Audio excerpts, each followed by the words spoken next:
čīgu čāgu zaķīts leca no krūmiņa krūmiņā. Čīgu čāgu zaķīts leca no krūmiņa krūmiņā. Tā čīgoja būdelīši no ciemiņa ciemiņā. Tā čīgoja būdelīši no ciemiņa ciemiņā. Čīgu čāgu zaķīts leca no krūmiņa krūmiņā. Čīgu čāgu zaķīts leca no krūmiņa krūmiņā. Hop, hop, hop, hop, hop, hop, hop, hop. Šo pasaku sarakstīja kāds mazs zēns pirms daudziem gadiem, un šo pasaku nopublicēja bērnu žurnāls Zīlīte. Pasaka bija par tīģeri un zaķi. Reiz kādā pussabrukušā pilī dzīvoja tīģeris Sims. Kādu dienu garām cilpoja zaķis.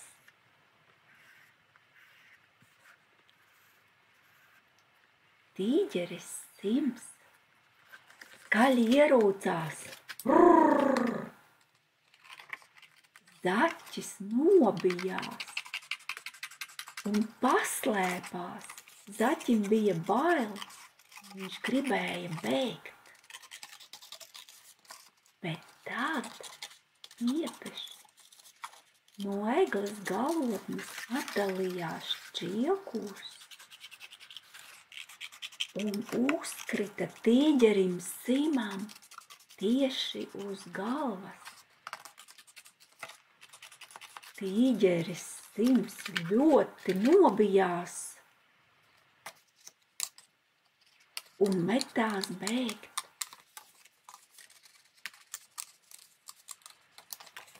Bet zaķis, ieraudzījis notikušo, sāka smieties, jo viņš ieraudzīja, ka pat lielajam tīģerim Simam ir bail. Hei, tīģerī! Sauca zaķis. Atgriezies! Man vairs nav bail no tevis. Mēs varētu dzīvot kopā.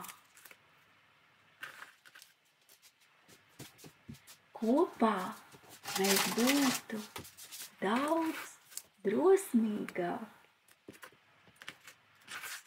Un mums nebūtu bail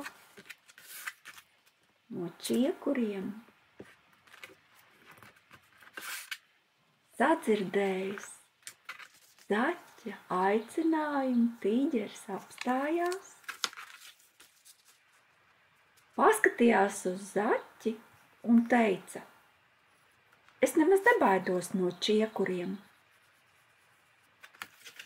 Tad jau labi, teica zaķis. Tad jau tu vari nākt šurp atpakaļ uz savu pili. Tīģeris atgriezās, un viņam vairs nenāca ne prātā rūgt uz zaķi. Zaķim nenāca ne prātā vai beigt, un tā tīģeris Sims un zaķis dzīvoja ilgi un laimīgi tīģera pilī.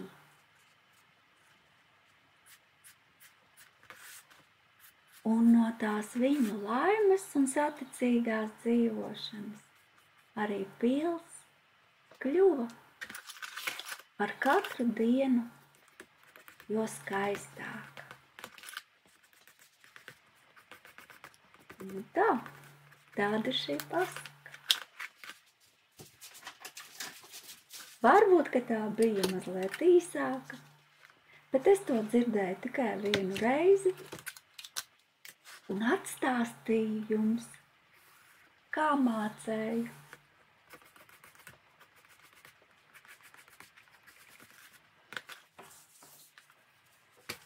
Čīgu čāgu zaķīts leca no krūmiņa krūmiņā.